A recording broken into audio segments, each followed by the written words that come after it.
우리가 서로 사랑한다는 건 아는데 뜻대로 관계가 잘 이어지지 않는 경우가 많잖아요. 그냥 사랑하는 마음 가지고 서로 좋은 시간 보내고 서로가 서로를 배려하면서 애틋하게 시간을 잘 보내면 참 좋을 텐데 이게 현실에서는 쉬운 일만은 아닌 것 같아요. 우리가 서로 좋아하면서도 어쩔 수 없이 내 마음에 욕심, 이기심, 자존심 등이 발동이 되면서 사랑하는 만큼 서로를 괴롭혀 주다가 그 관계가 끝이 나기도 합니다. 우리가 언제 누구를 만나든 설사 내가 이별을 고한 입장이라고 해도 내가 100%다 잘했다고 말을 할 수는 없잖아요.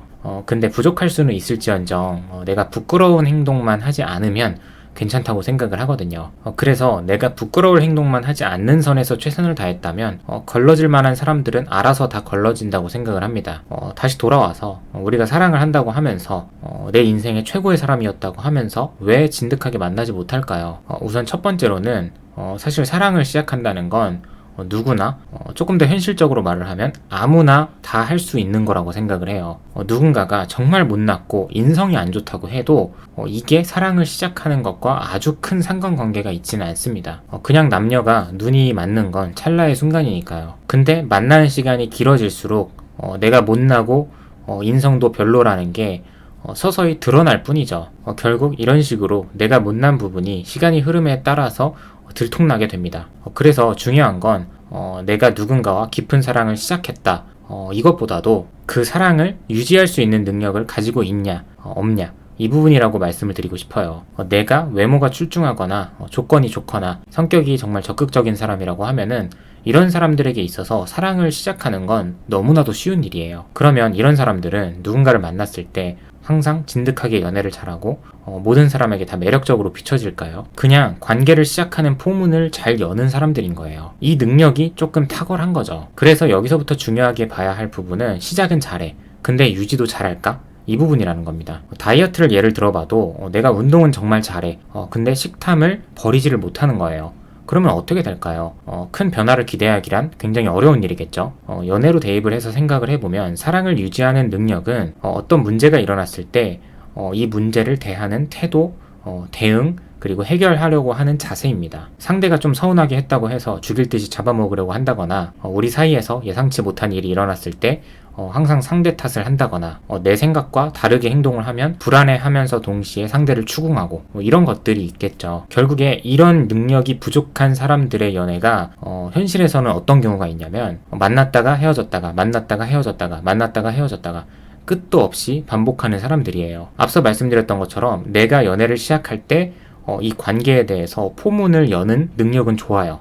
그래서 헤어지더라도 어떻게든 다시 꼬시는 거죠. 근데 막상 만났는데 관계를 유지하는 능력이 없으니까 또 헤어지는 거고요. 그래서 나나 상대방이나 둘 다 이런 능력이 취약하다면 잠깐 반짝 깊은 사랑을 나눌 수는 있지만 동시에 이것이 곧 우리의 관계가 오랫동안 지속이 될 수 없는 이유다라고도 할 수 있을 것 같아요. 이어서 두 번째로는 지나치게 불안이 많은 사람들의 경우예요. 사실 이런 경우에는 상대방이 어떤 사람이냐 이게 가장 중요한 요소는 아닌 것 같아요. 일단은 내가 나부터 넘어서야 하기 때문에 이런 경우에는 내가 누구를 만나든 끝에 가서 매달리고 있는 경우가 많죠. 내 불안이 많은 사람들은 다양한 이유가 있을 거예요. 크게는 가정환경, 학창시절, 그리고 첫연애, 그러니까 첫 단추를 잘못 끼워서 잘못된 경험을 한 경우죠. 이렇게 나만의 프레임 속에서 살아가는 경우인데 누구를 만나서든 자꾸 내가 상상하는 부정적인 미래가 곧 도래할 거라고 생각을 하는 거예요. 좀 희망적이고 기대가 되는 미래를 바라보기보다는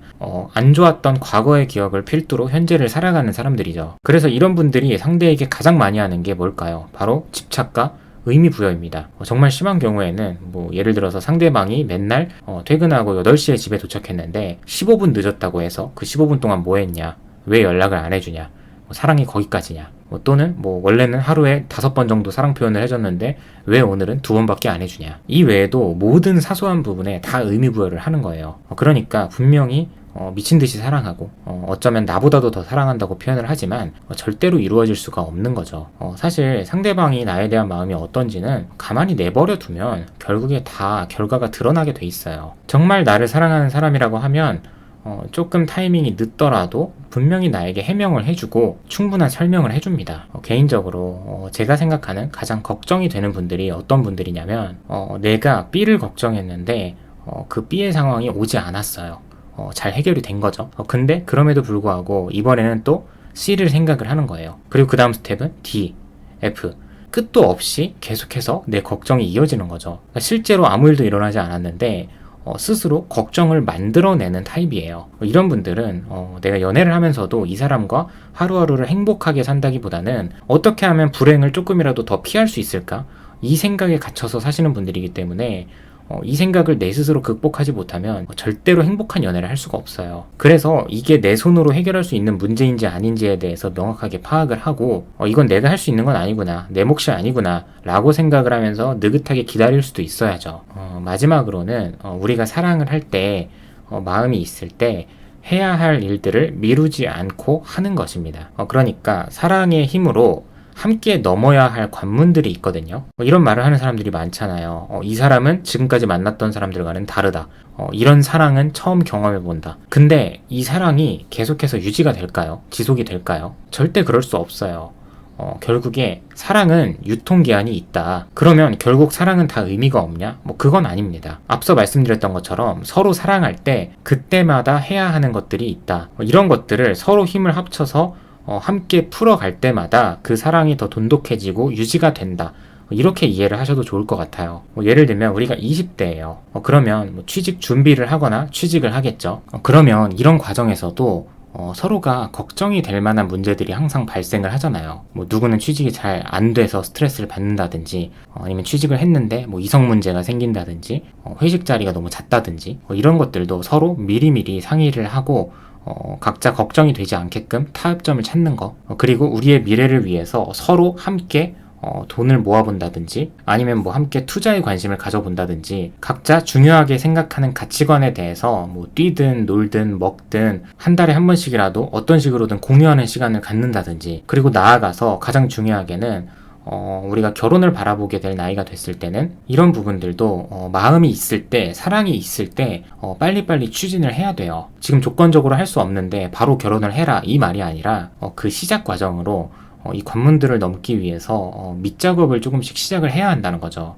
일단 1년에 한두 번이라도 부모님들께 인사를 드리면서 식사 자리라도 갖는다든지, 지인들 결혼식을 다녀왔을 때는 이 예식장은 얼마 정도 할까 서로 검색도 해보고, 그리고 조심스럽게 결혼 준비 비용 얼마나 들어갔냐 친구들한테 물어보기도 하고, 요즘 집값은 얼마나 하고 또 신혼들을 위한 제도는 어떤 것들이 있는지 쓱 한번 검색도 해보고, 이런 것들이 어떻게 보면 굉장히 단순하고 당연한 순리잖아요. 이렇게 순리대로 흘러가면 좋은데 귀찮아서 아니면 그냥 나중에 또는 지금은 아니라고 생각을 해서 점점 이렇게 이 순리에서 벗어나기 시작하면 우리의 마음도 사랑도 점점 벗어나기 시작합니다. 근데 말씀드렸던 것처럼 이런 사소한 관문들을 우리가 함께 넘어설 때마다 서로 신뢰가 생기고 관계가 더 돈독해지는 거예요. 나는 지금 만나는 사람과 어떤 그림을 그리고 있고 그 그림을 향해 나아가기 위해서 지금 뭘 하고 있는지 한 번쯤은 되돌아보는 시간을 가져보셨으면 좋겠습니다. 네, 오늘도 영상 시청해주셔서 감사드리고요. 지금까지 다정한 참견의 다일이었습니다.